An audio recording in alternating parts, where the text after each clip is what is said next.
Muimbi uyu akafira TV. Chii chakamboitika kuti Titi akafira TV? Mukore uyu ma-TV akanga ari ma-black and white TVs. Asi kuti uye ne TV mbamako makore iwayo, when we talk of kuma early 90s, it was a very big achievement. Nekuti dzaitodhura panguva yacho, uye ndizvo zvinhu zvakanga zvichitonzi anenge ainayo, aiwa anenge aine upenyu unenge hwepamusoro zvishoma. Lumen, the long storyteller for all your old music stories, music history, and now stay tuned for more. Thank you.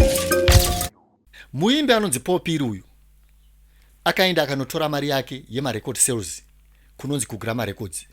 Apa aibva kupiko? Aibva kwaMutare kumakomo uku, ndiyo nzvimbo yaakazvarirwa akakurira, uyezve ndiko kwaakazofira. Chii chakanyatsotora nzvimbo kuti Titi akafira nyaya yeTV? He boarded a train